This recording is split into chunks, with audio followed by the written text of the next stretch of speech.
Hello friends, कैसे हैं आप लोग। आपका अपना यूट्यूब चैनल रामायण डू एकेडमी में स्वागत है।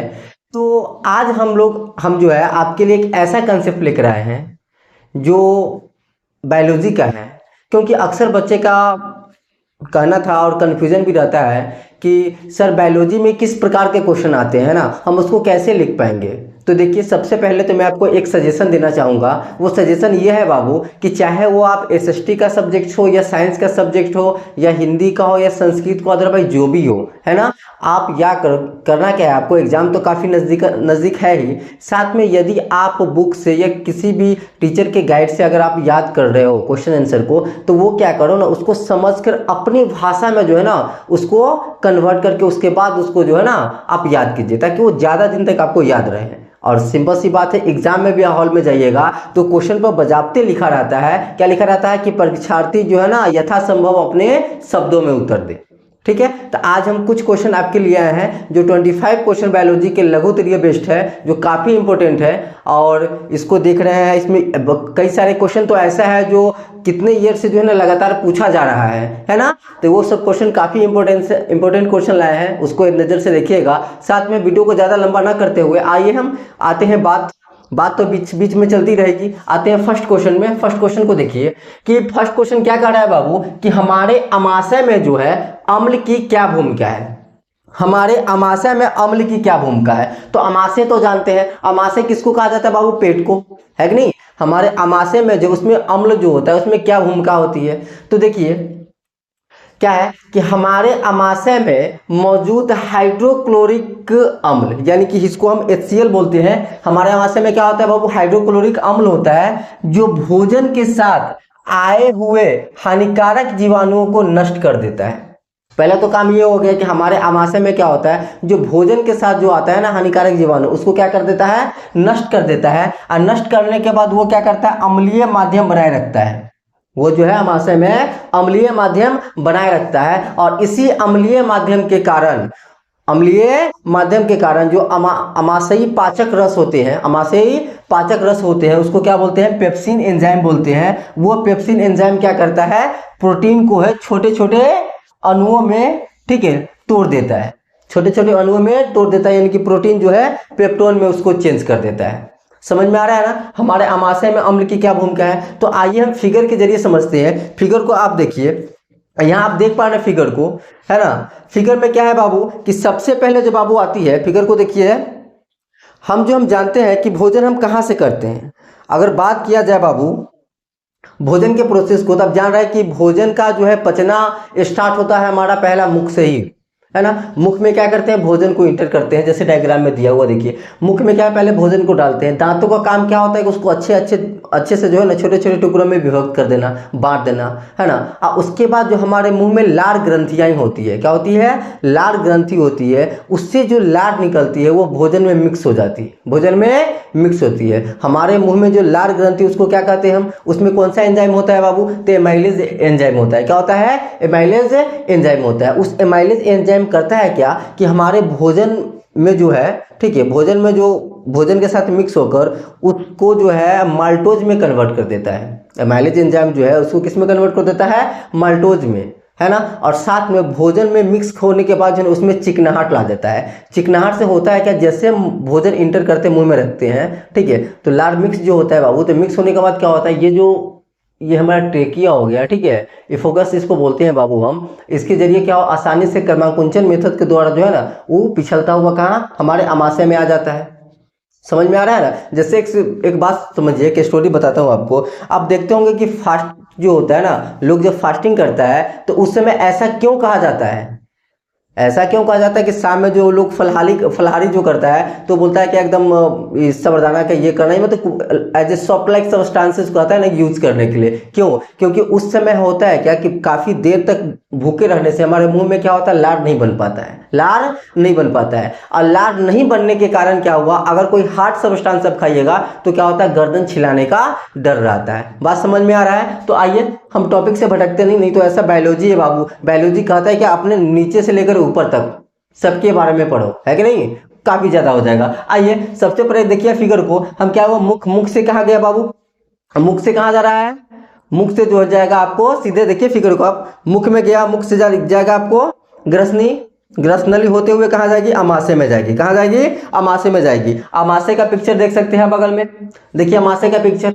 अमाशय में जाने के बाद क्या होती है, उसमें होती है हाइड्रोक्लोरिक अम्ल मौजूद होती है, HCl जो होती है इसमें मौजूद होती है। और HCl करती है क्या कि भोजन के साथ जो हानिकारक जीवाणु आती है ना, भोजन के साथ जो हानिकारक जीवाणु आती है उसको क्या कर देती है, वो नष्ट कर देती है। हाइड्रोक्लोरिक अम्ल क्या होती है, भोजन के साथ आए जीवाणु को नष्ट कर देती है। और नष्ट करने के बाद क्या होती है, उसको माध्यम क्या बनाई जाती है, अम्लीय। अम्लीय माध्यम इसलिए बनाई रखती है ताकि भोजन सड़ न सके, भोजन सड़ न सके। और साथ में हमारे अमाशय में जो पाचक एंजाइम होते हैं, जिसको हम क्या बोलते हैं बाबू, क्या बोलते हैं, पेप्सिन एंजाइम बोलते हैं, वो क्या हुआ, प्रोटीन को छोटे छोटे अणुओं में कन्वर्ट कर सके। कोई दिक्कत इसमें, समझ में आई ना क्वेश्चन। चलिए आइए तो सेकंड क्वेश्चन में आते हैं। सेकंड क्वेश्चन क्या कर रहा है बाबू कि पीत क्या है, पीत क्या है। आप समझोगे पीत, पीत मतलब गुस्सा है ना, ये तुम बहुत पिताता है, तो बाबू वो पीत नहीं हुआ, ये अलग पीत है, बता रहा हूं। देखिए पीत क्या है, मनुष्य के पाचन में इसका क्या कार्य है। आप देखिए मनुष्य के पाचन में इस पीत का क्या काम होता है वो समझिए।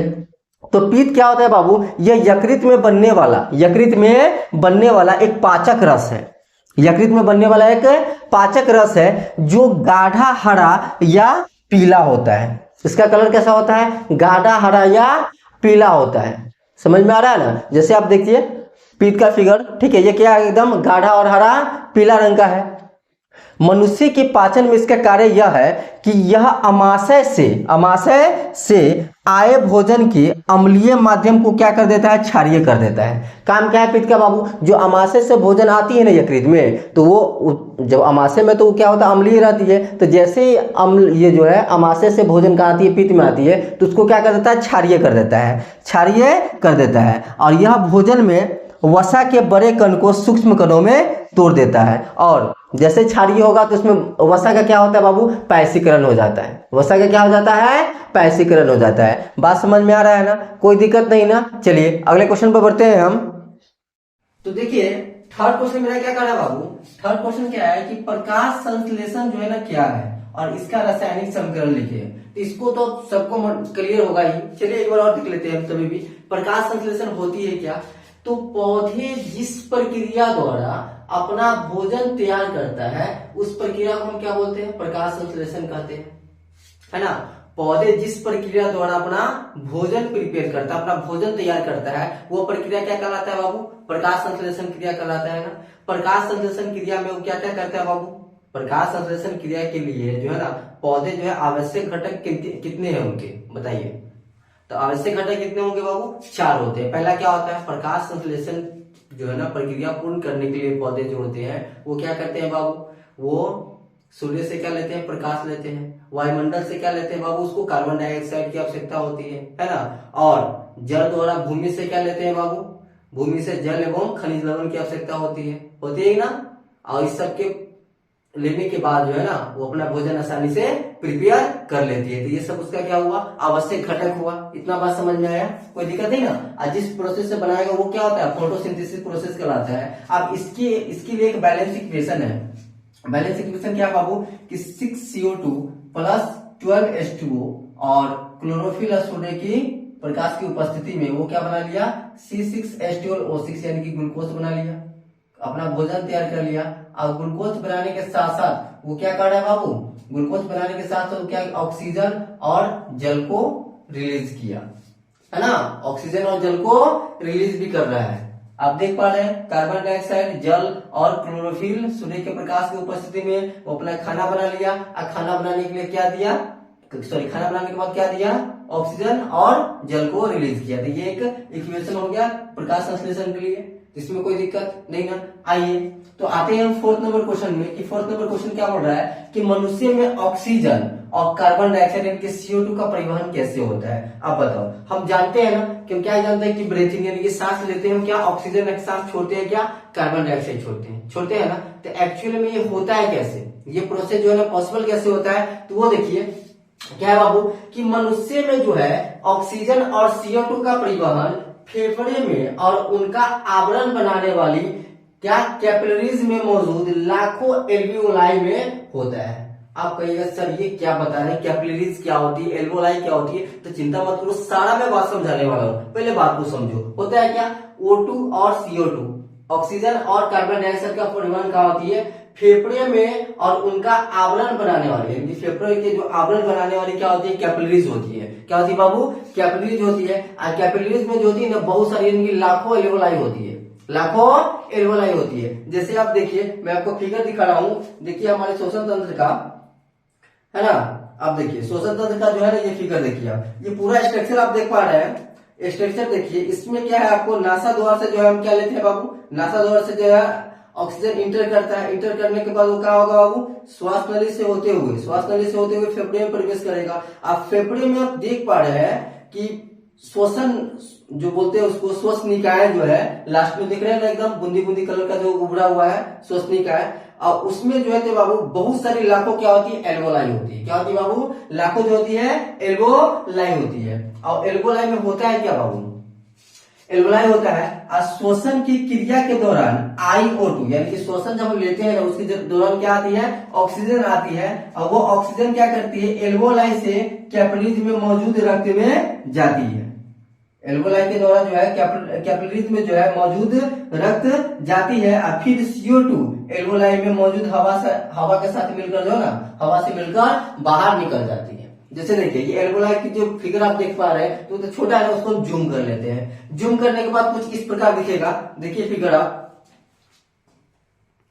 जूम करेंगे ना, है ना, जब हम क्या बाबू एल्वोलाई को जूम करेंगे तो कुछ इस प्रकार का देखिए, ये हमारा क्या हुआ, इसमें जो ये मेरा हुआ हवा आने जाने का रास्ता हो गया, हवा आने जाने का, यानी कि इससे आता है और जाता है। बात समझ में आया। एक हम ये क्या ले लिए, एक ये ऐसा स्ट्रक्चर होता है बाबू हमारा, वो है एल्वोलियर दीवार है मेरा, ये एल्वोलियर क्या हो गया, दीवार होगा। इसी के जस्ट में एक जो है ना पतला से वेल लाइक स्ट्रक्चर होता है, ठीक है। इसमें क्या होता है, रक्त जो है ना प्रवाहित होती रहती है, रक्त जो है प्रवाहित इसमें होती रहती है। बात समझ में आया, रक्त प्रवाहित होती रहती है। इधर से क्या होगा, इसमें बहुत सारे जो होती है बाबू ब्लड सेल्स होते हैं, ब्लड सेल्स होते हैं, यानी कि ब्लड प्रवाहित होती है। ये क्या होता है कि इधर से बाबू ना अनऑक्सीजनित रक्त, अनऑक्सीजनित बोले तो CO2, है ना, CO2 क्या होती है, यहाँ से प्रवेश करती है। अब प्रवेश करने के बाद क्या हुआ, प्रवेश करने के बाद ये सब जो है ना, आपको कि सर ये प्रवेश किया, अब यहाँ से आप बना रहे ऑक्सीजनित होकर निकल गई, कैसे, ये तो जादू हो गया। जादू नहीं होता है। आप इधर देख रहे हैं ना, इसका आप कलर इमेज आप यहाँ देखिए,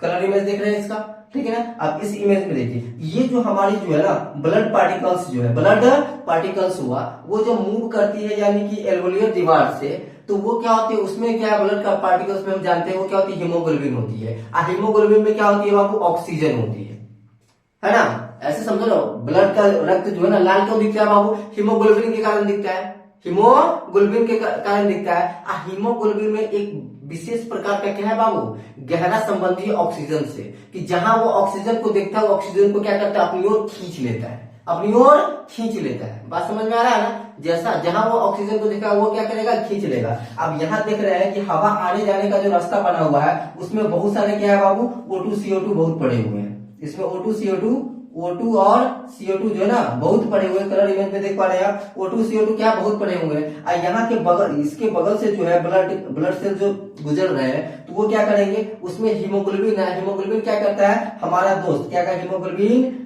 O2 जो है ना, ऑक्सीजन तो मेरा दोस्त, आजा आजा मेरे साथ, आजा मेरे साथ, ये क्या करेगा, ऑक्सीजन के साथ चिपक जाएगा, ऑक्सीजन के साथ क्या करेगा, चिपक जाएगा। और जैसे ऑक्सीजन के साथ चिपकेगा, तो चिपके के बाद वो क्या होगा बाबू, वो क्या बनेगा हमारा, ऑक्सीजनित रक्त बन गया। क्या हो गया, ऑक्सीजनित रक्त बन गया। और जो कार्बन डाइऑक्साइड, जो CO2 बचा, वो CO2 क्या करेगा, इसको भेज देगा, CO2 क्या करेगा, इधर भेज देगा। या भेजने के बाद क्या होगा, फिर CO2 जो है इसी से निकल जाएगा, यानी कि जिससे आया है उसी से निकल जाएगा। बात समझ में आया, नासिका द्वार से आता है, नासिका द्वार से ही जाता है। ये संरचना समझ में आया, स्ट्रक्चर समझ में आया, कोई दिक्कत नहीं ना। फिर देखिए हम क्या होता है कि मानव में जो O2 और CO2 का परिवहन जो होता है वो कैसे होता है, फिर एक बार समझिए कि फेफड़े में और उनका आवरण बनाने वाली कैपिलरीज में क्या होती है, लाखों एल्वोलाई होती है। जब एल्वोलाई को हम जूम किए तो देख पा रहे हैं इस प्रकार का फिगर बन रहा है ना। वो एल्वोलाई करती है क्या, कि शोषण क्रिया के दौरान जो O2 आती है, वो एल्वोलाई से कैपिलरीज में मौजूद रक्त में जाती है,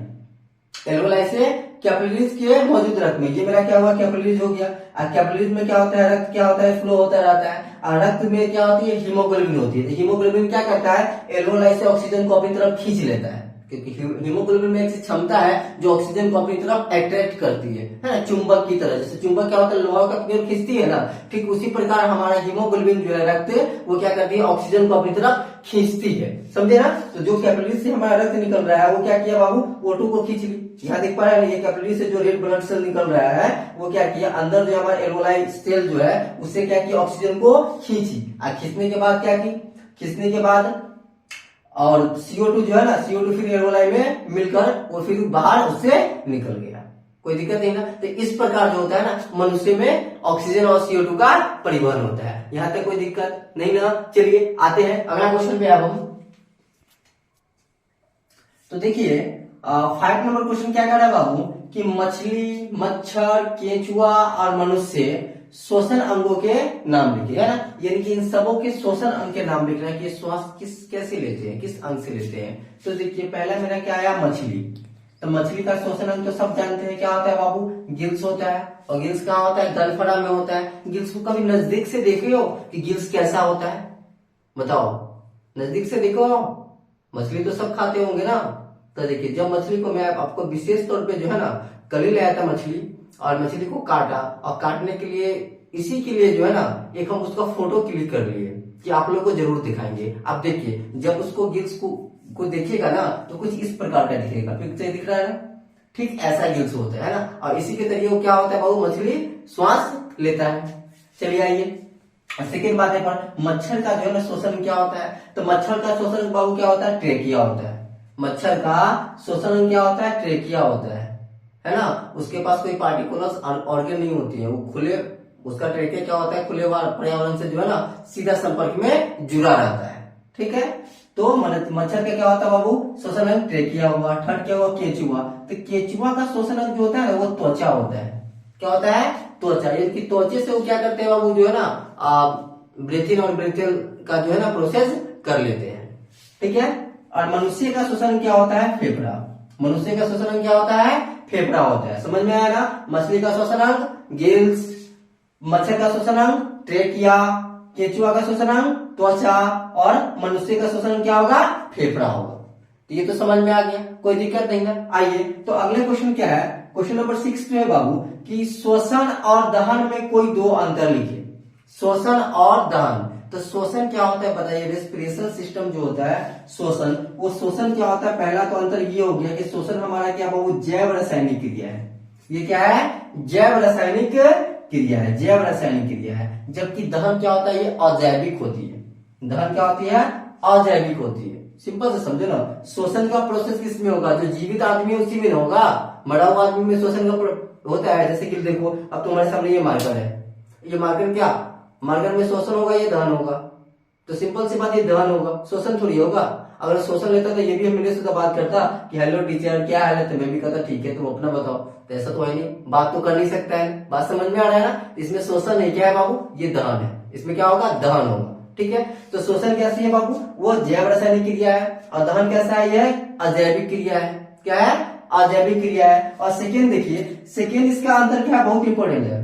सेकेंड क्या है कि इसमें पदार्थों का धीमी गति से ऑक्सीकरण होता है। यानी कि इसमें जो पदार्थ जो होते हैं ना धीमी गति से जो ऑक्सीकरण की टूटते हैं, धीमी गति से जो है टूटते। जैसे कि हम लोग ये ऑक्सीजन जो है लेते हैं, तो ऑक्सीजन से जानते हैं कि जो भी हम भोजन एडॉप्ट करते हैं, खाते हैं, तो खाने के बाद क्या होता है, भोजन भी तो हमारा ऑक्सीकृत होती है ना।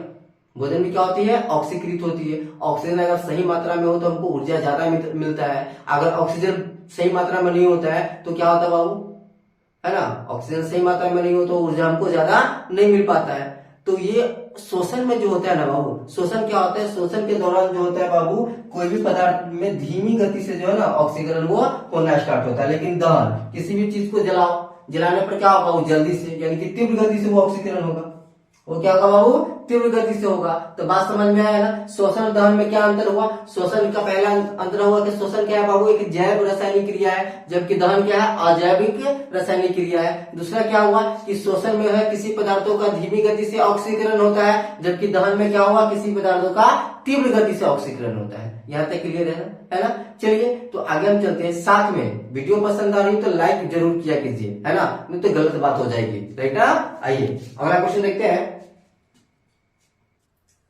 तो देखिए दोस्तों, प्रश्न संख्या 7 क्या कर रहा है कि पौधों में गैसों का आदान प्रदान कैसे होता है ना।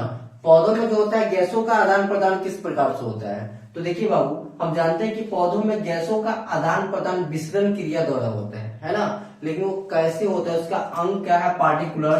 तो देखिए पौधों में जो है गैसों का आदान प्रदान पत्तियों के एपिडर्मिस, है ना, पत्तियों के एपिडर्मिस में पाए जाने वाला एक छोटा सा छिद्र होता है। पत्तियों के एपिडर्मिस में पाया जाने वाला एक छोटा सा क्या होता है, छिद्र होता है, जिसको बोलते हैं हम रंध्र। क्या बोलते हैं, रंध्र बोलते हैं। इसी रंध्र के द्वारा जो होता है ना O2 और CO2 का आगमन और प्रस्थान किया जाता है। बात समझ में आ रहा है ना कि पौधों में गैसों का आदान प्रदान कैसे होता है। तो पत्तियों में क्या एपिडर्मिस पाया जाता है और एपिडर्मिस में एक छोटा सा छिद्र होता है। एपिडर्मिस में क्या होता है, एक छोटा सा छिद्र होता है, जिसको हम क्या बोलते हैं, रंध्र बोलते हैं। क्या बोलते हैं, रंध्र बोलते हैं। जैसे फिगर को देखिए आप, इस पत्ती के फिगर को यहाँ देख पा रहे हैं कि ऊपर और नीचे एपिडर्मिस है। एपिडर्मिस के बीच में क्या एक छोटा छोटा छिद्र है ना, छोटा छोटा छिद्र, टेनी पोर्स, है ना, वो क्या होता है, रंध्र कहलाता है। क्या कहलाता है बाबू, रंध्र कहलाता है। और इसी रंध्र के जरिए जो होता है ना पौधे में गैसों का आदान प्रदान होता है। पौधे में गैसों का आदान प्रदान होता है। ठीक है, क्लियर है। चलिए आते हैं हम नेक्स्ट क्वेश्चन में। नेक्स्ट क्वेश्चन क्या कर रहा है कि हरे पौधों को उत्पादक हम क्यों कहते हैं। अब बताइए, हरे पौधों को हम उत्पादक क्यों कहते हैं। जहां तक हम लोग जानते हैं बाबू क्या कि हरे जितने भी हरे पौधे वो सब क्या होते हैं बाबू, स्वपोषी है। हम लोग क्या हुए, परपोषी, हम लोग उसी पे ओरिएंटेड रहते हैं ना। तो एक्चुअली में उसको उत्पादक क्यों कहते हैं, तो नाम से लगेगा उत्पादक। उत्पादक करने का मतलब क्या हुआ कि उत्पाद बनाता है, उत्पाद बनाते हैं कि खाना बनाता है। हम लोग उस पर क्या होते हैं, भोजन करने के लिए आधारित रहते हैं, है ना। तो देखिए हरे पौधे को जो है ना, हरे पौधे को उत्पादक इसलिए कहते हैं क्योंकि यह CO2, H2O, सूर्य प्रकाश तथा हरित लवक की सहायता से अपने तथा जीव जगत के दूसरे जीवों के लिए भोज्य पदार्थ का निर्माण करता है। उत्पादक क्यों कहलाता है, समझ में आ रहा है ना कि हरे पौधों को हम उत्पादक इसलिए कहते हैं क्योंकि यह किसके द्वारा, कार्बन डाइऑक्साइड, जल, सूर्य प्रकाश और हरित लवक की सहायता से वो क्या करता है, भोजन बनाता है अपने लिए और जीव जगत के दूसरे जीवों के लिए। जीव जगत के बाबू दूसरे जीवों के लिए ये भोजन बनाता है और जिसके कारण वो क्या कहलाता है, वो उत्पादक कहलाता है। अब जरा से बताओ कि पेड़ पौधा हमारे लिए इतना सोचता है क्या, कभी कभी देखते हैं हम लोग क्या करते हैं, अगर कोई आ गया ना एक तो उसके लिए खाना बनाने के लिए हिचकते हैं। ये क्या हिचकता है, अगर ये हिचकता तो क्या हुआ, हम लोग रहते नहीं ना, कहानी एकदम क्लीन चिट हो गया रहता है, पता है नहीं। तो वही कर रहा है, बात समझ में आ रहा है ना। चलिए तो इसका उत्पादक क्यों कहते हैं, इसका रीजन समझ में आया। क्योंकि क्या हुआ कि ये भोजन तैयार करते हैं अपने लिए और जीव जगत के दूसरे प्राणी के लिए भी। आते हैं तो थर्ड क्वेश्चन देखिए। थर्ड क्वेश्चन विजिबल हो पा रहा है ना बाबू, बहुत प्यारा से क्वेश्चन है। क्या कह रहा है कि वाष्पोत्सर्जन एवं स्थानांतरण में अंतर लिखिए। वाष्पोत्सर्जन, इसके नाम में लगे वाष्प उत्सर्जन, दो शब्दों से मिलकर बना है ना, वाष्प उत्सर्जन। ठीक है, तो वाष्पोत्सर्जन और स्थानांतरण में क्या हो रहा है कि स्थान का अंतरण करना, यानी कि स्थान बदलना, आना जाना, है ना। स्थानांतरण में अंतर क्या है, तो देखिए पहला अंतर तो ये हो गया कि वाष्पोत्सर्जन क्या कहता है, वाष्प का उत्सर्जन। तो वाष्पोत्सर्जन जल वाष्प के रूप में पत्तियों से पानी का वाष्पीकरण होता है। वाष्पोत्सर्जन क्या हुआ बाबू, जल वाष्प के रूप में हुआ, पत्तियों से पानी का क्या करता है, वाष्पीकरण करता है। उसी प्रक्रिया को हम क्या बोलते हैं, वाष्पोत्सर्जन करते हैं। यानी कि जिस प्रक्रिया के द्वारा सभी पेड़ पौधे जो है पत्तियों से पानी का जो है ना वाष्प के रूप में उत्सर्जन करता है, तो वो क्या कहलाता है, वाष्पोत्सर्जन कहलाता है। बात समझ में आया ना। जबकि स्थानांतरण क्या हुआ, यानी कि स्थान बदलना। ठीक है, स्थानांतरण एक पौधे में संश्लेषित उत्पादों का परिवहन करता है ना। वाष्पोत्सर्जन का क्या काम है कि जो पौधे की पत्तियों में जल जो होती है ना, उसको वेपर यानी कि वाटर वेपर बनाकर जो है ना एक्सक्रिएट कर देना, यानी कि उत्सर्जित कर देना, वो क्या है, वाष्पोत्सर्जन का। और स्थानांतरण का क्या काम है बाबू, स्थानांतरण का काम यह है कि एक पौधे में जो संश्लेषित उत्पाद होते हैं उसको ऑल ओवर पार्ट्स पे जो है ना परिवहन करना यानी कि ट्रांसपोर्टेशन करना, वो स्थानांतरण का काम है। समझ में आया? चलिए सेकेंड देखिए, सेकेंड कॉज क्या है? सेकेंड अंदर क्या है कि वाष्पोत्सर्जन हमेशा गुरुत्वाकर्षण के विपरीत होता है। गुरुत्वाकर्षण के क्या होता है? विपरीत होता है। गुरुत्वाकर्षण समझते हैं, यानी कि जो ग्रेविटी फोर्स होती है वो नीचे होती है ना, ये क्या गुरुत्वाकर्षण देखिएगा ये ऊपर की ओर होता है। ये क्या होती है बाबू? ये ऊपर की ओर होता है प्लांट्स में, है कि नहीं? प्लांट में जब जल का वाष्पीकरण होना, तो आप सिंपल सा लॉजिक लगाना, वाष्प किधर उड़ता है? जल जो है ना, जल वेपर बन के कहाँ उड़ता है? ऊपर उड़ता है, नीचे थोड़ी होता है। तो गुरुत्वाकर्षण क्या, जब नीचे नहीं हो रहा है तो गुरुत्वाकर्षण मतलब कि नीचे एरो हुआ। गुरुत्वाकर्षण मतलब क्या हुआ? देखिए गुरुत्वाकर्षण का मतलब नीचे एरो हुआ, और ऊपर जा रहा है यानी कि गुरुत्वाकर्षण का क्या होगा बाबू? विपरीत जा रहा है। गुरुत्वाकर्षण की क्या हो रहा है? विपरीत है। तो वाष्पोत्सर्जन का प्रक्रिया जो होती है बाबू, वो हमेशा गुरुत्वाकर्षण के क्या होता है? विपरीत होता है, जबकि स्थानांतरण जो होता है हमेशा गुरुत्वाकर्षण के विपरीत नहीं होता है। हमेशा क्या होता है? गुरुत्वाकर्षण के विपरीत नहीं होता है, क्योंकि स्थानांतरण क्या है कि जो पौधे संश्लेषित पदार्थ उत्पाद जो बनाते हैं उसको सभी में पहुंचाना, यानी कि उसको तो नीचे भी पहुंचाना है, फिर ऊपर भी पहुंचाना है। तो कभी विपरीत कभी न विपरीत, कभी विपरीत कभी न विपरीत, इसका कोई फंडा नहीं है। बात समझ में आ रहा है ना? तो गुरुत्वाकर्षण क्या होता है? हमेशा वाष्पोत्सर्जन क्या होता है? गुरुत्वाकर्षण का विपरीत होता है, जबकि स्थानांतरण जो होता है हमेशा उसके विपरीत नहीं होता है। ठीक है, यहाँ तक क्लियर है? कोई प्रॉब्लम नहीं ना? चलिए तो आगे चलते हैं। तो देखिए क्वेश्चन नंबर 10 क्या कर रहा है बाबू कि उत्सर्जन की परिभाषा दे, है ना? उत्सर्जन की परिभाषा दे, उत्सर्जन के दो प्रमुख अंगों के नाम भी बताना है, और साथ में दो उत्सर्जी पदार्थ के नाम भी बताना है। अब बताइए उत्सर्जन से क्या मालूम चल रहा है? उत्सर्जन, है ना? उत्सर्जन से लग रहा है कि कोई चीज निकालना है ना? उत्सर्जित करना है। तो देखिए शरीर की उपापचयी क्रियाओं के परिणाम स्वरूप, है ना, शरीर के उपापचयी क्रियाओं के परिणाम स्वरूप उत्पन्न हानिकारक नाइट्रोजन युक्त अपशिष्ट पदार्थों को शरीर से बाहर निकालने की क्रिया को हम क्या बोलते हैं? उत्सर्जन कहते हैं। अब जैसे फॉर एग्जांपल में देखो, हम लोग जो खाते हैं तो क्या जो भी हम खाद्य पदार्थ खाते हैं बाबू, खाद्य पदार्थ ही खाते हैं ना, और कुछ तो नहीं ना, है ना? तो चलो जो भी हम खाद्य पदार्थ खाते हैं तो क्या सभी हमारे शरीर के लिए सही होता है? क्या सभी हमारे शरीर के लिए लाभदायक होता है? नहीं ना, उसमें कुछ क्या होता है? अपशिष्ट पदार्थ, हानिकारक पदार्थ भी होते हैं। तो वही कह रहा है बाबू, जो हमारे शरीर में हानिकारक पदार्थ है उसको तो शरीर से मुझे क्या एक्सक्रिएट करना है, यानी कि निकालना है बाहर ना। तो उसी प्रक्रम को, यानी कि जिस प्रक्रिया द्वारा जो है ना हम अपने शरीर के अंदर का जो अपशिष्ट पदार्थ को बाहर हम निष्कासन करते हैं, वही प्रक्रिया क्या कहलाता है? उत्सर्जन कहलाता है। बात समझ में आ रहा है ना? देखिए शरीर की उपापचय क्रिया के परिणाम स्वरूप उत्पन्न हो रहा है हानिकारक नाइट्रोजन युक्त अपशिष्ट पदार्थों को शरीर से बाहर निकालने की क्रिया क्या कहलाती है? उत्सर्जन कहलाती है। समझ में आया? देखिए उत्सर्जन अंग जो होता है वो दो होते हैं, एक वृक्क होता है, एक फेफड़ा होता है। एक क्या होता है? वृक्क होता है ना। अब वृक्क क्या होता है? आप देखिए जैसे कि फिगर में आप देख पा रहे होंगे, देखिए फिगर में जो वृक्क है बाबू, है ना, वृक्क दिख रहा है ना, येलो टाइप्स का जो दिख रहा है स्ट्रक्चर, वो क्या हुआ? मेरा ब्रिक हुआ।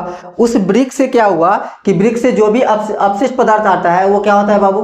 वो हमारे यूरेथेरा या जो है ना मूत्र मार्ग और मूत्राशय के जरिए जो है मल द्वार के जरिए वो बाहर एक्सक्रिएट किया जाता है। बात समझ में आया? कहाँ से? वृक्क के द्वारा। तो वृक्क के द्वारा तो समझे हम कि चलो वृक्क क्या होता है? यूरेथेरा में जाता है, वहां से जो भी अपशिष्ट पदार्थ है वो बाहर निकल जाता है। और सेकेंड मेरा क्या है? उत्सर्जन अंग है फेफड़ा। तो फेफड़ा से हम क्या उत्सर्जित करते हैं? आप बताओ फेफड़ा से क्या करते हैं? तो फेफड़ा का काम क्या है? हम लोग का जो अंग है, मनुष्य का श्वसन अंग क्या होता है? फेफड़ा होता है। और उसका काम क्या करता है? उसका काम यही कि ऑक्सीजन को इनहेल करना और कार्बन डाइऑक्साइड को एक्सहेल करना, बाहर निकालना। तो फेफड़ा क्या उत्सर्जित करता है बाबू? फेफड़ा उत्सर्जित करता है हमारा, है ना। तो फेफड़ा क्या करता है बाबू?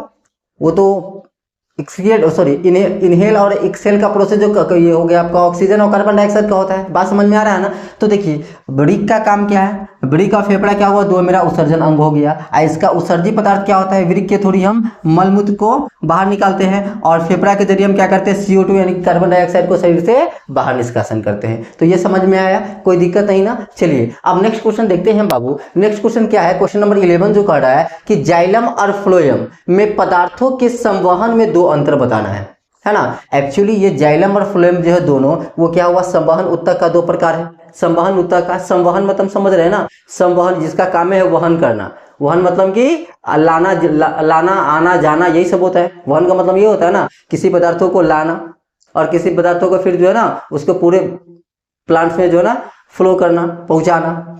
तो जाइलम और फ्लोएम क्या है, दोनों क्या है, संवहन ऊतक का प्रकार होता है। तो इसका अंतर क्या है सो देखिए। पहला तो ये आपका हो गया कि जाइलम क्या करता है बाबू, जाइलम जो जल एवं खनिज लवण को जड़ से पत्तियों तक पहुंचाता है। जाइलम का वर्क क्या है कि जड़ से जो है ना जल और खनिज लवण जो एब्जॉर्ब करता है वो कौन सा करता है, जाइलम टिश्यू करता है। और जाइलम टिश्यू उसको एब्जॉर्ब करने के बाद क्या करता है कि प्लांट्स को जो है ना पहुंचाता है, जड़ से लेकर पत्तियों तक, जड़ से लेकर पत्तियों तक पहुंचाता है। सेकेंड आपका ये क्या होगा जाइलम में कि जाइलम अवशोषण का कार्य करता है। जाइलम क्या, चूंकि आप देख पा रहे हैं कि जल से क्या करता है, जल से वो जल एवं खनिज लवण का अवशोषण ही करता है ना, तो अवशोषित का कार्य करता है। बात समझ में आ रहा है ना, अवशोषित का।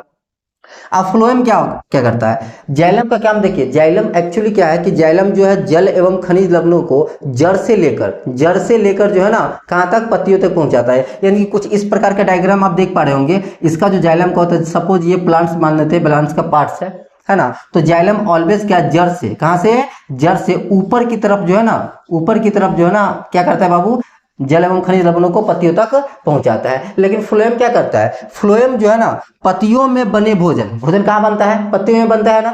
तो पत्तियों में बने भोजन जो एटीपी के फॉर्म में रहता है, ठीक है, उसको पौधे के सभी भागों में पहुंचाता है, सभी भागों में पहुंचाता है। यानी एक अंतर तो ये भी होगा क्या कि जाइलम का दिशा क्या होता है, हमेशा ऊपर की ओर होता है। जाइलम जो जल से लेता है, अवशोषित करता है और कहाँ, ऊपर तक पहुंचाता है। अब फ्लोएम क्या करता है बाबू, फ्लोएम का दिशा क्या होता है, ऊपर से नीचे होता है। यानी कि पत्तियों में भोजन बना, अब पत्तियों में भोजन बनने के बाद क्या होता है, वहां से जो है ना पौधे के सभी भागों में पहुंचाना किसका काम आता है, फ्लोएम का काम आता है। तो पहला तो डिफरेंस ये हो गया दोनों के बिटवीन। सेकेंड क्या हुआ कि जाइलम क्या करता है बाबू, अवशोषण का काम करता है। वो जल और खनिज लवण को क्या करता है, अवशोषित करता है। लेकिन फ्लोएम क्या करता है, फ्लोएम क्या करता है, फ्लोएम जो पत्तियों के द्वारा बनाया गया भोजन है उसको क्या करता है, बांटता है ना। जैसे भोज में आदमी बैठता है तो उसको खिलाया जाता है ना, जस्ट सेम फ्लोएम का काम क्या है कि जो पत्तियों द्वारा जो बना भोजन है उसको क्या करना है, वितरण करना है।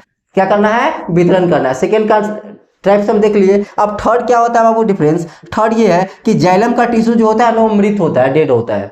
यह है जाइलम मृत ऊतक होता है, जबकि फ्लोएम क्या है, एक जीवित ऊतक है। फ्लोएम क्या होता है बाबू, जीवित ऊतक है।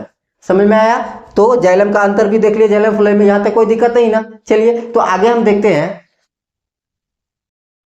तो देखिए क्वेश्चन नंबर 12 क्या कर रहा है बाबू कि लसिका क्या है ना, लसिका क्या है और इसके कार्यों का वर्णन करना है हमें। लसिका होता है क्या, सबसे पहले समझिए बाबू कि लसिका क्या होता है कि लसिका रक्त के ही जैसा एक तरल संयोजी ऊतक है। लसिका क्या है, रक्त के ही जैसा होता है, क्या है कि तरल संयोजी ऊतक है, जो क्या होता है, रंगहीन होता है। क्या होता है, वो रंगहीन होता है, यानी कि उसका कोई रंग नहीं होता है। बात समझ में आ रहा है ना। लसिका क्या है, रक्त की तरह तरल संयोजी ऊतक है, लेकिन अंतर क्या है कि रक्त क्या होती है, लाल होती है, क्योंकि रक्त में क्या होता है, हीमोग्लोबिन वर्णक पाए जाते हैं। लेकिन लसिका में क्या होता है कि कोई वर्णक किसी प्रकार का नहीं पाया जाता है, जिसके कारण वो कैसा होता है, रंगहीन होता है। लेकिन इसका कार्य बहुत इंपॉर्टेंट है, कार्य इसका बहुत ही इंपॉर्टेंट है। जैसे देखिए इसका निम्नलिखित कार्य है। पहला कार्य क्या है बाबू कि लसिका ऊतकों तक भोज्य पदार्थों का संवहन करती है। लसिका जो है ना ऊतकों तक क्या करती है, जो भोज्य पदार्थ बनता है उसको क्या करती है, पहुंचाती है, यानी कि संवहन करती है। तो पहला तो वर्क ये रह गया। सेकेंड काम क्या है कि ऊतकों से उत्सर्जी पदार्थों को एकत्रित करती है, यानी कि ऊतक से जो उत्सर्जी पदार्थ हो जाते हैं, ठीक है, उत्सर्जी यानी कि जो निकालने वाले पदार्थ है उसको क्या करती है, एक तरह जमा करती है, एकत्रित करके एक साइड जो है ना उसको जमा करती है। और जमा करने के बाद क्या करेगी, फिर उसको एक्सक्रीट करने के लिए कहाँ भेजेगी, ब्रिक में भेजेगी, है ना। ब्रिक से कहाँ जाएगा, यूरेथ्रा में जाएगा, वहां से एक्सक्रिएट कर दिया जाएगा। और थर्ड काम क्या है बाबू लसिका का कि जो भी हानिकारक जीवाणु होते हैं ना उसको नष्ट कर देती है, जिससे हमारे शरीर की रक्षा हो पाती है। तो तीसरा काम क्या है बाबू कि हानिकारक जीवाणुओं को नष्ट करके शरीर की रक्षा करना। बात समझ में आया ना। लसिका क्या होती है, तो लसिका रक्त के ही जैसा एक तरल संयोजी ऊतक है जो रंगहीन होता है, जो रंगहीन होता है, और जिसका कार्य क्या है, पहला काम है कि लसिका ऊतकों तक भोज्य पदार्थों का संवहन करती है ना। दूसरा काम क्या है कि ऊतकों से उत्सर्जी पदार्थ को क्या करती है, वो एकत्रित करती है, जो ऊतक में उत्सर्जी पदार्थ होते हैं उसको क्या करती है, या जमा करती है। और तीसरा काम क्या है कि हानिकारक जीवाणुओं को नष्ट करके यह हमारे शरीर की रक्षा करती है। तो ये बात समझ में आया ना, कोई दिक्कत। चलिए आगे चलते हैं हम क्वेश्चन नंबर 13 की ओर। 13 क्या कर रहा है बाबू कि प्रतिवर्ती क्रिया, प्रतिवर्ती क्रिया और प्रतिवर्ती चाप, ये दोनों में क्या अंतर है? बड़ी मजेदार क्वेश्चन है। देखिए प्रतिवर्ती क्रिया क्या होती है क्या, तो देखिए प्रतिवर्त स्वरूप संपन्न होने वाली अनुक्रिया प्रतिवर्ती क्रिया होती है। प्रतिवर्त स्वरूप यानी कि आपके चाहने या ना चाहने से होगा, ये डायरेक्ट काम हो जाता है, या डायरेक्ट काम होता है, ये आपके अंडर कंट्रोल में नहीं है, आपके कंट्रोल में नहीं है, ये डायरेक्ट हो जाती है ना, तो वो क्या कहलाती है? प्रतिवर्ती क्रिया कहलाती है। जैसे फॉर एग्जांपल में देखिए कि गर्म पदार्थ को छूते ही हाथ का हट जाना। जैसे जो आप बात कर रहे हैं, अगर कोई गर्म पदार्थ को आपको टच करा दिया तो जैसे त्वचा में संपर्क करती है ऑटोमेटिक जो होता है हाथ हट जाता है ना। वहाँ आप तो क्या हुआ, वो वहाँ तो आपको चाहने से नहीं हुआ, अगर चाह कर भी आप कहोगे चलो इसको हम दबा के इसको अब जलाते हैं, तो क्या इसकी जितनी सहन क्षमता होगी उसके बाद ये ऑटोमेटिक हट जाएगा। ऑटोमेटिक क्या होगी बाबू? ये हट जाएगा, है ना। तो वो क्या होती है? प्रतिवर्ती क्रिया होती है, वो प्रतिवर्ती क्रिया होती है। लेकिन प्रतिवर्ती चाप क्या होती है? सो देखिए प्रतिवर्ती चाप को क्या होती है कि जिस निश्चित पथ से संपन्न होती है, प्रतिवर्ती चाप जो होती है जिस निश्चित पथ से संपन्न होती है उसे हम क्या बोलते हैं? प्रतिवर्ती चाप कहते हैं, प्रतिवर्ती चाप कहते हैं। फॉर एग्जाम्पल देखिए संवेदी अंग, क्या हुआ? संवेदी अंग, है ना, यानी कि जिस क्रिया से जो है ना प्रतिवर्ती क्रिया जिस निश्चित पथ से संपन्न होती है, ये एक दूसरे के पूरक ही समझ सकते हैं। अंतर बस इतना ही है कि प्रतिवर्ती क्रिया क्या होती है? वो प्रतिवर्त स्वरूप होती है, और ये क्या होती है कि एक निश्चित पथ से होती है, निश्चित पथ से होती है। जैसे संवेदी अंग, संवेदी अंग का क्या काम है? आप छूते हो तो लेकिन मैसेज तो आपको पहुंचता है ना मस्तिष्क तक, मैसेज तो पहुंचता है, तो वो क्या हुआ? प्रतिवर्ती चाप हुआ। और गर्म पदार्थ या ठंडा पदार्थ को छूते हुए ऑटोमेटिक हाथ का हट जाना, वो क्या हुआ? प्रतिवर्ती क्रिया हुआ। दोनों में समझ में आया? कोई दिक्कत? आइए तो देखिए बाबू 14 क्वेश्चन क्या कह रहा है कि मधुमेह के कुछ रोगियों की चिकित्सा इंसुलिन का इंजेक्शन देकर क्यों की जाती है? मधुमेह समझ में आ रहा हो, जिसको हम देहाती में क्या कहते हैं? उसको चीनी का बीमारी हो गया है ना। तो चीनी की बीमारी का मतलब क्या होता है? मधुमेह होता है, समझ में आया ना। तो मधुमेह के रोगियों को जो है ना उसको इंसुलिन का इंजेक्शन क्यों दिया जाता है, आज हम कारण जानते हैं। तो देखिए एक्चुअली में क्या हुआ कि इंसुलिन का जो इंजेक्शन जो है इसलिए दी जाती है क्योंकि इंसुलिन हार्मोन रुधिर में शर्करा का स्तर नियंत्रित करता है ना। इंसुलिन हार्मोन क्या करता है? रुधिर में, रुधिर बोले तो रक्त में जो है शर्करा का जो मात्रा होता है ना, चीनी की जो मात्रा होता है उसको नियंत्रित करता है। कौन? इंसुलिन। लेकिन जब वह शरीर में उचित मात्रा में स्राव नहीं होता है, जब जो है उचित मात्रा में स्राव नहीं होता है तो क्या होता है? शरीर पर अनेक हानिकारक प्रभाव पड़ने लगते हैं, शरीर पर अनेक हानिकारक प्रभाव पड़ने रहते हैं। इसीलिए क्या किया जाता है कि मधुमेह के रोगियों के शरीर में, है ना, यानी कि रक्त में जो है बाबू इंसुलिन हार्मोन का सही से उचित मात्रा में प्रवाह करने के लिए जो है ना इंसुलिन का इंजेक्शन देना पड़ता है। बात समझ में आ रहा है? इंसुलिन का इंजेक्शन क्यों देना पड़ता है? क्योंकि इंसुलिन हार्मोन का काम क्या है कि मधुमेह रोगियों के रक्त में जो इंसुलिन हार्मोन की मात्रा है उसको नियंत्रित करना, उसको इंसुलिन मात्रा मतलब ऐसे बोलो ना, चीनी, है ना, शुगर को कंट्रोल करना। शुगर कंट्रोल करता है कौन? इंसुलिन हार्मोन करता है। लेकिन जब शुगर का मात्रा जो है ना आपके रक्त में सही से फ्लो नहीं हो पा रहा है तो उसका साइड इफेक्ट काफ़ी बुरा पड़ता है। इसी कारण से जो है ना इंसुलिन का इंजेक्शन देते हैं ताकि उसके ब्लड में क्या हो बाबू? शुगर का मात्रा जो है ना सही से प्रवाह होता रहे। तो यहाँ तक समझ में आया? ठीक है, आगे देखिए नेक्स्ट क्वेश्चन को। देखिए 15 क्वेश्चन क्या बोल रहा है कि द्विगुण परिसंचरण का क्या अर्थ है ना। द्विगुण परिसंचरण का क्या अर्थ है? तो देखिए बाबू द्विगुण परिसंचरण का संबंध किससे होता है? रक्त परिवहन से होता है, रक्त परिवहन से इसका संबंध होता है। अब परिवहन के समय क्या होता है? रक्त जो है हृदय से 2 बार गुजरता है। परिवहन जब जो होता है रक्त का तो हृदय से क्या 2 बार गुजरता है, ठीक है, जिसे हम क्या बोलते हैं? द्विगुण परिसंचरण कहते हैं। इसका नाम है द्विगुण। द्विगुण मतलब कि 2 बार, है ना। वैसा परिसंचरण जिसमें जो है रक्त हृदय से 2 बार गुजरता है वो कौन सा परिसंचरण कहलाता है? द्विगुण परिसंचरण कहलाता है। समझ में आया ना? कोई दिक्कत नहीं ना। देखिए जनरली जो होता है, आप जैसे देखोगे मछली, है ना, मछली छोड़ो, आपको जैसे एक सीरीज हम बता रहे हैं, देखिए बोर्ड पे ये पिक्चर को देख पा रहे हैं आप, है ना। इसमें आप देखिए मछली में क्या होते हैं कि मछली में ओनली वन क्या होते हैं बाबू? 2 कक्ष होते हैं, इसमें 2 ही चेंबर होते हैं। मछली में क्या होते हैं? 2 चेंबर होते हैं और इसमें एकल परिसंचरण होता है। एकल परिसंचरण कहने का मतलब क्या हो रहा है कि मछली में सिर्फ और सिर्फ जो है हृदय अनॉक्सीकृत जो रक्त होता है उसी को पंप करता है। अनऑक्सीकृत रक्त को ही पंप करता है। पहला कोई किसमें बाबू? मछली में। सेकेंड क्या हुआ? सेकेंड आप देखोगे उभयचर है। उभयचर में कितने कक्ष होते हैं? 3 चेंबर होते हैं। उभय कक्ष में बाबू 3 चेंबर होते हैं, 2 अलिंद होते हैं और 1 निलय होता है। इसके हृदय में 3 ही चेंबर होते हैं, 2 अलिंद और 1 निलय होता है। ठीक है, इसमें भी दोहरा परिसंचरण जो है ना अपूर्ण हो पाता है, पूरी तरह से नहीं हो पाता है। और तीसरा काइंड से मेरा रेप्टिलिया हुआ है ना। संपूर्ण जीव जगत को जो है 4 भागों में बांटा गया है, वो है थर्ड टाइप क्या है मेरा बाबू? रेप्टिलिया है। रेप्टिलिया में बाबू 3 कक्ष होता है, सिर्फ एक को एक्सेप्शन है हमारा मगरमच्छ। मगरमच्छ क्या है बाबू? एक्सेप्शन है, क्योंकि मगरमच्छ में जो होता है बाबू, मगरमच्छ में जो होता है 4 हृदय होता है, सॉरी एक ही हृदय में 4 कक्ष होता है। 4 हृदय तो पॉसिबल है नहीं ना, है ना। मगरमच्छ में क्या होता है बाबू? रेप्टिलिया वर्ग में मगरमच्छ क्या है? एक्सेप्शन में आता है, जिसमें क्या होता है बाबू? जिसमें क्या होता है कि 4 कक्ष होते हैं, यानी कि 4 चेंबर होता है। अब बाकी जितने भी होते हैं उस समय क्या होता है? 3 ही चेंबर होता है। ये कंप्लीट है। और फोर्थ हमारा देख पा रहे हैं, फोर्थ क्या है? पक्षी या मेमल्स, यानी कि हम लोग जो आते हैं इसी समुदाय के अंदर आते हैं। किसमें? मेमल्स के अंतर्गत आते हैं। और हम लोगों में कितने होते हैं? 4 चेंबर होते हैं, है ना। पक्षी में भी कितने चेंबर होते हैं? 4 चेंबर होते हैं, यानी कि हृदय में 4 कक्ष होते हैं। कितने कक्ष होते हैं? 4 कक्ष होते हैं। और 4 कक्ष जिसमें होता है तो उसमें क्या होता है बाबू? ऑक्सीकृत और अनऑक्सीकृत रक्त अलग अलग पंप होता है ना।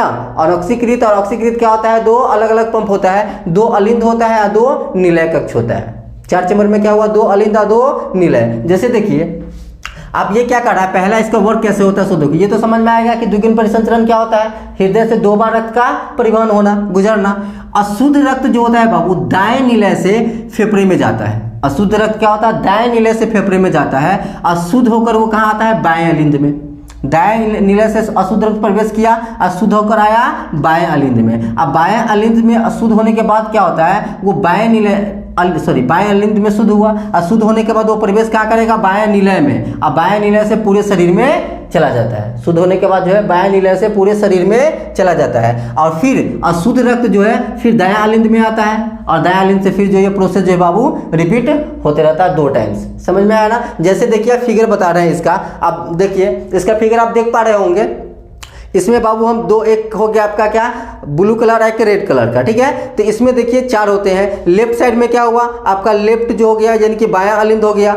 जस्ट उसके नीचे क्या हुआ? बायां निलय। उसके बाद देख पा रहे हैं इधर क्या है मेरा? दायां अलिंद हो गया और दायां निलय हुआ, है ना। तो देखिए इस फिगर को देखिए, रक्त जो है बाबू हमारा जो है क्या है? अशुद्ध रक्त। वो अशुद्ध रक्त दायां जो है ना निलय में प्रवेश करेगा, दायां निलय में प्रवेश करेगा। और दायां निलय में प्रवेश करने के बाद क्या होता है बाबू? दायां निलय में प्रवेश करने के बाद वो शुद्ध होकर कहाँ जाएगा? बाएं अलिंद में जाएगा। बाएं अलिंद में जाएगा, और बाएं अलिंद में जाने के बाद फिर वो कहाँ से आएगा? फिगर को सही से देखिए, बाएं अलिंद में प्रवेश किया ना, अब बाएं अलिंद से शुद्ध होने के बाद वो कहाँ है? बाएं निलय में। बाएं निलय में आया। बाएं निलय यानी कि रेड मार्क्स में आ गया, रेड में। तो रेड क्या हुआ बाबू मेरा कि रेड हुआ मेरा जो मेरा ऑक्सीकृत रक्त होता है वो हुआ पंप करना, और जो ग्रीन हुआ वो अनऑक्सीकृत हुआ। तो बाएं निलय में आने के बाद वो पूरे शरीर में क्या होता है? वो फैल जाता है, और फैलने के बाद फिर अशुद्ध होने के बाद वो कहाँ प्रवेश करेगा? दायां में। कहाँ प्रवेश करेगा बाबू? दायां में। यानी कि यह जो स्ट्रक्चर आप देख पा रहे हैं ये दोहरा परिसंचरण का है, डबल सर्कुलेशन का, जिसमें 4 चेंबर्स के जो है होते हैं मेमल्स में। ठीक है, और उसी के अकॉर्डिंग बाबू क्या चल रहा है? ठीक है, तो ये समझ में आ गया ना, इसमें कोई दिक्कत नहीं ना। चलिए तो अगले क्वेश्चन में आते हैं हम। अगला क्वेश्चन क्या कर रहा है बाबू? मेरा पिट्यूटरी ग्रंथि है ना। इस फिगर को सही तरह से समझे ना, दोहरा परिसंचरण का कोई प्रॉब्लम नहीं ना है ना बाबू। चलिए तो आते हैं पिट्यूटरी ग्रंथि क्या होती है मेरा? पिट्यूटरी ग्रंथि जिसको हम क्या बोलते हैं? मास्टर ग्रंथि में बोलते हैं। मास्टर ग्रंथि क्यों कहा जाता है? एक्चुअली में पिट्यूटरी ग्रंथि को मास्टर ग्रंथि कहते हैं क्यों? तो देखिए पिट्यूटरी ग्रंथि जो होती है वो मस्तिष्क के आधार तल पर, मस्तिष्क के आधार तल पे जो होता है ना ऑप्टिक काइजमा के पीछे, ऑप्टिक काइजमा के पीछे है ना सेलार्टसिका गुहा में स्थित होती है।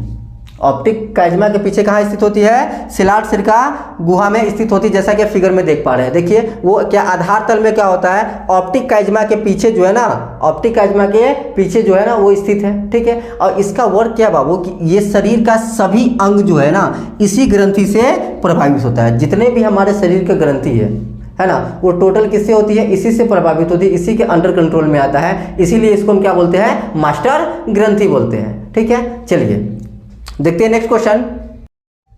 देखिए क्वेश्चन नंबर 17 क्या कर रहा है बाबू कि मानव में परिवहन तंत्र के घटक कौन कौन से हैं? मानव में परिवहन तंत्र का जो है बाबू घटक कौन कौन से हैं? किन्हीं 2 घटकों के मुझे कार्य लिखना है। बात समझ में आ रहा है ना। तो देखिए मानव में परिवहन तंत्र के घटक जो है निम्नलिखित है। पहला तो क्या हो गया, हृदय। हृदय भी क्या करता है, परिवहन करता है ना। फेफड़ा भी क्या करता है, परिवहन करता है। रक्त भी क्या करता है बाबू, परिवहन करता है। धमनियां हुए, सिराए हुआ, ये सब क्या हुआ, परिवहन तंत्र के घटक हुआ।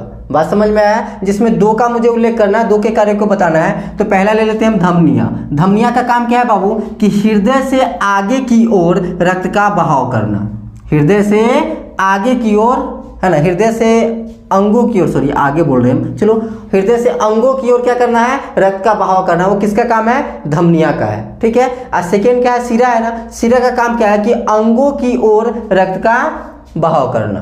अंगों की ओर रक्त का बहाव करना। बात समझ में आ रहा है ना, ठीक है ना। पहला धमनिया का क्या काम हुआ, कि वो हृदय से क्या करती है, हृदय से अंगों की ओर रक्त का बहाव करती है। और सिरा क्या करती है, वो अंगों, अब देखो यहाँ तो एकदम फॉल्ट हो गई है। सिरा का काम क्या है, कि सिरा जो है ना अंगों से, सिरा अंगों से रक्त को, अंगों से रक्त को हृदय में लाती है, हृदय में लाना, हृदय में बहाव करना। चलो ठीक है। सिरा का वर्क क्या है बाबू, कि अंगों से रक्त को हृदय में लाना। समझ में आया। धमनी का काम क्या है, कि हृदय से अंगों में रक्त को बहाव करना। और सिरा का काम क्या है, कि अंगों से रक्त में हृदय को लाना। समझ में आया। यानी कि एक तो डिफरेंस है, दूसरा क्या है, कि जब हृदय से अंगों की ओर रक्त में बहाव करती है, तो इसका मतलब क्या, धमनियां जो है हमारा ऑक्सीजनित रक्त को, यानी कि शुद्ध रक्त को, अब अंगों से जो पूरा रक्त को लेकर कहाँ जाएगी, फिर हृदय में। तो सिरा किसका करती है बाबू, अनऑक्सीजनित रक्त को, यानी कि जो अनऑक्सीजनित रक्त हो जाते हैं, यानी कि अशुद्ध रक्त का परिवहन कौन करती है, सिरा करती है। अशुद्ध रक्त का, क्योंकि हृदय में तो शुद्ध का काम, प्यूरिफायर का काम होता है ना बाबू, तो शुद्ध रक्त का जो है परिवहन कौन करता है, धमनियां, और अशुद्ध रक्त का सिरा। हृदय से अंगों में धमनियां, और पूरे अंग से हृदय में सिरा। यहाँ तक क्लियर है। चलिए नेक्स्ट क्वेश्चन पे आते हैं। क्वेश्चन नंबर देखिए 18 क्या कर रहा है, कि परागन क्या है, परागन क्या है और पर परागन की हमें परिभाषा बताना है, ठीक है ना। तो परागन देखिए, परागन क्या होता है बाबू, पराग कणों का, ये किस पे, पुष्प पे पाई जाती है, तो सब आता है ना, ये तो बताने की क्या आवश्यकता है बाबू। देखिए पराग कणों का स्त्री केसर के वर्ती काग्र तक, पराग कणों का स्त्री केसर के वर्ती काग्र तक स्थानांतरण क्या कहलाता है, परागन कहलाता है। यानी कि पराग कण जो है ना स्त्री केसर के वर्ती काग्र तक जाता है, तो वो क्या कहलाएगा, परागन कहलाएगा, है ना, परागन कहलाएगा। और पर परागन देखिए, जब एक पुष्प के परागकण, जब एक पुष्प के परागकण दूसरे पौधों पर स्थित पुष्प के वर्ती काग्र पर पहुंचते हैं, तो उसे हम क्या बोलते हैं, पर परागन बोलते हैं, पर परागन बोलते हैं। पर मतलब क्या होता है, दूसरे का, दूसरे पर, है ना। जब एक पुष्प का परागकण जो हुआ दूसरे पुष्प के वर्ती काग्र तक पहुंचते हैं, तो वो क्या कहलाएगा बाबू, हमारा पर परागन कहलाएगा। कोई दिक्कत नहीं ना, तभी ना पोलिनेशन हो पाती है, तभी पोलिनेशन संभव है। जब पर परागन जो है ना, परागन जो है स्त्री केसर के वर्ती काग्र तक पहुंचे, वर्ती काग्र तक पहुंचे, वो क्या कहलाएगा बाबू, परागन कहलाएगा। और जब एक पुष्प के पराग जो है ना दूसरे पुष्प के वर्ती काग्र तक पहुंचता है, तो वो क्या कहलाता है, पर परागन कहलाता है। दोनों समझ में आया, कोई प्रॉब्लम नहीं ना। आइए तो हम प्रश्न संख्या 19 देखते हैं। 19 क्या कह रहा है। 19 जो है ना, उससे पहले मैं बताना चाहता हूँ, क्या बताना चाहता हूँ, पसंद आ रही है तो लाइक जरूर करते रहो, है ना, और शेयर करना मत भूलिएगा। आइए तो प्रश्न संख्या 19 क्या कह रहा है, कि द्विखंडन एवं बहुखंडन में दो अंतर बताओ, है ना। पहला अंतर तो इसके देख के ही बता सकते हो, कि द्विखंडन यानी कि खंडन कर रहा है दो में, खंडन कर रहा है दो में। अब बहुखंडन कर रहा है किसमें, बहु मतलब बहुत सारा, बहु मतलब ये मत समझना बहु, है ना, सासू माँ बहू वाला कहानी नहीं, ठीक है। बहुखंडन मतलब बहुत सारा में खंडन करना, वो क्या होता है, बहुखंडन कहलाता है। जैसे देखिए द्विखंडन में क्या होता है, कि इसमें कोई एक कोशिका जो होता है, एक कोशिका दो छोटे या समान भागों में बढ़ जाती है, दो छोटे या समान भागों में बढ़ जाती है, वो क्या कहलाती है, द्विखंडन कहलाती है। अब बहुखंडन क्या होता है, कि इसमें कोई एक कोशिका जो है ना अनेक भागों में बढ़ जाती है, तो इसमें कोई एक कोशिका जो है अनेक भागों में बढ़ जाती है तो वो क्या कहलाएगी, बहुखंडन। और जब एक कोशिका दो भागों में बढ़ेगी तब क्या कहलाएगा, द्विखंडन। ठीक है। और दूसरा अंतर देखिए, सेकेंड क्या है, फॉर एग्जाम्पल जैसे कि काला जड़ के रोगाणु जो होते हैं उसको क्या नाम है, लेशमानिया डोनोवानी। ठीक है, इसमें क्या होता है, द्विखंडन होता है। इसमें क्या होता है, द्विखंडन होता है। काला जड़ में के जो रोगाणु होते हैं वो क्या होते हैं, लेशमानिया डोगवानी जो होती है ये क्या करती है, इसकी कोशिका द्विखंडन होती है, यानी कि दो भागों में बढ़ती है टूटकर। लेकिन वही बहुखंडन में देखिए मलेरिया परजीवी जिसको नाम क्या है, हम प्लाज्मोडियम है, उसमें क्या होता है, बहुखंडन होता है। उसमें बहुखंडन यानी कि एक कोशिका जब विभक्त होती है तब बहुत सारा कोशिका को यानी बहुत सारे भागों में वो बढ़ जाती है। ठीक है, तो कोई प्रॉब्लम नहीं ना। चलिए देखते हैं नेक्स्ट क्वेश्चन। देखिए प्रश्न संख्या 20 क्या कह रहा है बाबू, कि पादप में प्रकाशानुवर्तन किस प्रकार होता है। पादप में जो होता है बाबू प्रकाशानुवर्तन किस प्रकार होता है, तो देखिए पादप के प्ररोह तंत्र के द्वारा प्रकाश स्रोत की दिशा की ओर गति करना प्रकाशानुवर्तन कहलाता है ना।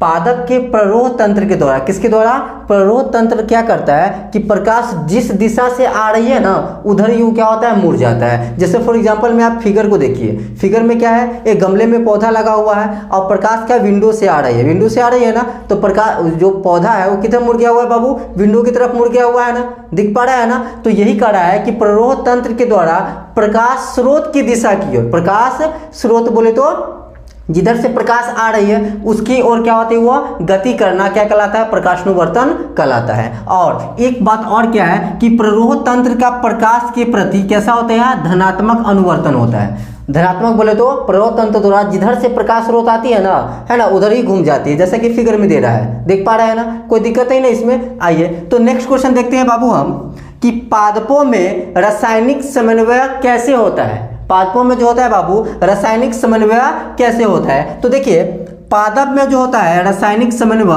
पादप हार्मोन के कारण होता है। किसके कारण होता है, पादप हार्मोन के कारण इसमें जो होता है ना रासायनिक समन्वय हो पाता है। जैसे कि देखिए पादप जो होती है बाबू की विशिष्ट हार्मोनों को उत्पन्न करते हैं। यहाँ विशिष्ट हार्मोनों को क्या करते हैं बाबू, उत्पन्न करते हैं, जो उसके विशिष्ट भागों को प्रभावित करते हैं। इसके विशिष्ट भागों यानी कि अलग अलग भाग जो होते हैं उसको क्या करता है, ये प्रभावित करता है, यानी कि उसके लिए लाभदायक होता है। ठीक है। और सेकेंड क्या है कि पादप में प्ररोह जो होती है प्रकाश के आने की दिशा में बढ़ता है ना। पादप में प्ररोह किधर बढ़ता है, जिधर से प्रकाश आ रही, जैसे मैंने बताया हूँ, क्या बताया हूँ कि जिधर से प्रकाश आ रही है ना तो पादप का प्ररोह उसी दिशा में बढ़ती है। लेकिन वन थिंग इसका अपोजिट क्या है बाबू, कि इसका जड़ जो होता है, इसका जड़ जो होता है उसमें क्या होगा, गुरुत्वानुवर्तन होता है, यानी कि जड़ जो है ना प्रकाश के विपरीत दिशा में मुड़ता है। जड़ जो होता है प्रकाश की विपरीत दिशा में मुड़ता है। बात समझ में आ रहा है ना, जड़ प्रकाश की विपरीत दिशा में मुड़ता है, जबकि उसका जो है बाबू कौन सा, पादप में प्ररोह जो होता है वो प्रकाश की आने की दिशा में मुड़ता है। ये दो कंप्लीट है। साथ में पादप में रासायनिक समन्वय क्या होता है वो समझ में आया ना, कि पादप में रासायनिक समन्वय क्यों होता है, पादप हार्मोन के कारण होता है, क्योंकि यह विशिष्ट प्रकार के जो है ना हार्मोन को क्या करती है, स्रावित करती है, यानी कि निकालती है। और वो हार्मोन जो है इसके विशिष्ट भागों को यानी प्रभावित करती है, विशिष्ट भागों को प्रभावित करती है। और यह जो होती है प्ररोह प्रकाश की आने की दिशा की ओर बढ़ता है, और गुरुत्वाकर्षण यानी कि इसका जड़ जो है प्रकाश के विपरीत दिशा में क्या करता है, बढ़ता है। ठीक है। चलिए तो आते हैं हम क्वेश्चन नंबर 22 की तरफ। आप देखिए बहुत जल्दी हमारा कंप्लीट होने वाला है ये वीडियो, ठीक है ना बाबू। आप देखिए क्वेश्चन नंबर 22 क्या कह रहा है कि पारितंत्र में जो होता है बाबू अपमार्जक की क्या भूमिका होती है। पारितंत्र में अपमार्जक की क्या भूमिका होती है ना। तो देखिए पारितंत्र में जो है अपमार्जक की महत्वपूर्ण भूमिका, तो बहुत ही ज्यादा भूमिका इसका होती है, क्योंकि यह जो है ऐसे भी कह सकते हो कि क्लीनचट ये करता है। जैसे फॉर एग्जांपल में देखिए कि पारितंत्र में जो होती है बाबू अपमार्जक मृत जैव अवशेषों को अपमार्जन कर देते हैं। मृत जैव अवशेष यानी कि जो मरे हुए अवशेष जो होते हैं उसको क्या करते हैं, ये अपमार्जित कर देते हैं, अपमार्जन कर देते हैं। और ये मृत शरीरों का भोजन के लिए उपयोग करते हैं, और जो मरे हुए रहते हैं उसको क्या करते हैं, ये भोजन के लिए उसका उपयोग करते हैं। और जो जटिल कार्बन पदार्थ जो होते हैं उसको सरल पदार्थों में बदल देते हैं। जो मृत अवशेष होते हैं उसको क्या किया, उसको तो भोजन में उपयोग कर लिया, और जो जटिल कार्बनिक पदार्थ होते हैं उसको क्या करें, सरल कार्बनिक में बदल देते हैं। जैसे एग्जाम्पल में देखिए जैविक कचरा हो गए, पेड़ पौधे के सड़े गले भाग हो गए, इस सब को क्या करता है बाबू, ये जटिल को क्या करता है, सरल में बदल देता है। यानी कि मृत अवशेषों से अपना भोजन भी तैयार कर लेता है, भोजन भी उपयोग कर लेता है, और साथ में जो है वो पारितंत्र के उपयोग लायक भी उसको छोड़ देता है। सेकेंड वन थिंग एक और है बाबू कि पारितंत्र में अपमार्जक रखिए या अपघटक लिखिए, दोनों का बात बराबर ही। अपघटक का भी काम यही होता है कि जो मृत अवशेषों से अपना भोजन तैयार कर लेना, भोजन प्राप्त कर लेना और उसके जटिल कार्बनिक को सरल कार्बनिक में बदल देना। ठीक है, चलिए तो देखते हैं अगला क्वेश्चन हम। देखिए प्रश्न संख्या 23 क्या कर रहा है कि अलैंगिक जनन की अपेक्षा लैंगिक जनन द्वारा उत्पन्न विभिन्नताएं अधिक अस्थायी होती है। इसका कारण बताना, व्याख्या करना है कि अलैंगिक जनन में जो प्रकार की विभिन्नताएं होती है ना, उससे क्या होती है, अलैंगिक जनन की अपेक्षा जो होती है लैंगिक जनन द्वारा उत्पन्न विभिन्नताएं अधिक अस्थायी क्यों होती है, अधिक अस्थायी क्यों होती है। तो उसका रीजन देखिए कि अलैंगिक जनन जो है ना, अलैंगिक जनन की अपेक्षा लैंगिक जनन द्वारा उत्पन्न विभिन्नताएं अधिक अस्थायी होती है, क्योंकि अलैंगिक जनन एक ही जीव से होता है। अलैंगिक जनन जो होता है ना, ये इस प्रकार का जनन है जिसमें एक ही जीव से जो है ना इसमें जनन हो पाता है और उसके गुण उसकी संतान में आते हैं और ये पीढ़ी दर पीढ़ी समान रहते हैं। यानी कि इसका जो गुण जो होता है उसके संतान में तो आता है, लेकिन वो एक ही समान होता है, पीढ़ी दर पीढ़ी दर पीढ़ी तक एक ही समान होगा, तो वो क्या कहलाएगा, अलैंगिक जनन कहलाता है। लेकिन लैंगिक जनन क्या होता है, जबकि लैंगिक जनन नर और मादा के युग्मकों के संयोग से होता है। लैंगिक जनन क्या होता है, नर मादा और मादा के युग्मकों के संयोग से लैंगिक जनन होता है, जिनके कारण विभिन्नता वाली संतान उत्पन्न होती है। क्योंकि दोनों में, नर में अलग जीन होगा, मादा में अलग जीन होगा, तो स्वाभाविक सी बात है कि बाबू कि जीन जो अलग अलग प्रकार होंगे तो उनकी संतान जो है, संतान की विभिन्नता भी क्या होगी, अलग अलग होगी। बात समझ में आ रहा है ना। इसीलिए कहा जाता है कि अलैंगिक जनन की अपेक्षा जो है ना लैंगिक जनन द्वारा उत्पन्न विभिन्नताएं अधिक अस्थायी होती है। क्योंकि अलैंगिक जनन क्या हुआ, अलैंगिक जनन में क्या हुआ बाबू कि इसमें इसके द्वारा जो है ना जनन एक ही प्रकार के जीव की सहायता से की जाती है, और दूसरी बात क्या है कि इसमें जो गुण आता है उसके संतान में वो पीढ़ी दर पीढ़ी समान ही रह जाता है। लेकिन इसमें क्या हुआ, लैंगिक जनन में नर और मादा दोनों के युग्मकों के संलग्न से संतान पैदा होता है, और उस संतान में जो गुण होता है बाबू वो अलग अलग जीन के कारण जो होती है वो विभिन्नता मतलब की अलग अलग होती है। ये क्लियर है, कोई प्रॉब्लम, तो इसी कारण से ये अस्थायी हुआ। अब आते हैं बाबू कि नेक्स्ट मेरा 24 नंबर क्वेश्चन क्या कर रहा है कि समजात अंग और समरूप अंग का उदाहरण देकर समझाइए। समजात कहने का मतलब समझ रहे हैं ना, सम जिसका जाति समान हो, और समरूप मतलब जिसका आकार एकदम सेम बराबर हो। तो आते हैं आप, समजात क्या होता है देखिए, पौधों और प्राणियों के वैसे अंग जिनकी आधारभूत रचना एक समान हो। आधारभूत रचना क्या हो, एक समान हो, पर कार्य अलग अलग होता है। जिनकी आधारभूत स्ट्रक्चर जो है यानी कि बेस स्ट्रक्चर जो है एक समान होता है, लेकिन कार्य क्या होते हैं, अलग अलग होते हैं, वो क्या कहलाएगा, हमारा समजात अंग कहलाएगा। ठीक है, पौधे और प्राणियों के वैसा अंग जिनकी आधारभूत संरचना एक जैसा हो लेकिन कार्य अलग अलग करते हैं, वो क्या कहलाएगा, समजात अंग कहलाएगा। जैसे देख लिए पक्षियों का पंख और मनुष्य की भुजाएं, पक्षियों का पंख और मनुष्य की भुजाएं, इसमें क्या होगा बाबू, पक्षी का पंख और मनुष्य की भुजाएं, इसका आधारभूत संरचना तो एक ही है लेकिन कार्य क्या है, अलग अलग है। पक्षी का पंख क्या उससे उड़ने में मदद देता है ना, उड़ता है, फ्लाई करता है, लेकिन हम अपने भुजाओं से क्या फ्लाई कर पाएंगे, नहीं ना, तो कार्य अलग अलग है, लेकिन आधारभूत संरचना क्या है, एक ही है। जैसे फिगर में देख पा रहे हैं, कुछ समजात अंग का उदाहरण है। ठीक है, अब देखिए नेक्स्ट क्या है हमारा, समरूप अंग है। समरूप अंग क्या होता है कि वैसा अंग जो देखने में एक समान हो और एक ही प्रकार के कार्य करते हैं, यानी कि जो देखने में भी एक समान हो और कार्य भी उनका एक हो, वो होता है समरूप अंग होता है। जैसे देखिए कीटों का पंख, पक्षियों का पंख, देखने में क्या है, पंख है, कीट भी क्या करेगा, उड़ता ही, उड़ने में इस्तेमाल करेगा, पक्षी भी क्या करता है, पंख का उड़ने में इस्तेमाल करता है। ठीक है ना, यानी कि जिसको वैसा अंग जो देखने में भी एक समान हो और कार्य भी एक समान हो वह समरूप अंग कहलाएगा, और वैसा अंग जो जिसका बेसिक आधारभूत संरचना जो एक प्रकार का हो लेकिन उनका कार्य अलग अलग हो, वो क्या कहलाएगा, समजात अंग कहलाएगा। इसमें कोई दिक्कत नहीं ना। आइए तो देखिए आज का बायोलॉजी का लास्ट 25 क्वेश्चन पे चल रहे हैं हम लोग। तो देखिए 25 क्वेश्चन क्या बोल रहा है कि ओजोन का निर्माण एवं अवक्षय किस प्रकार होता है।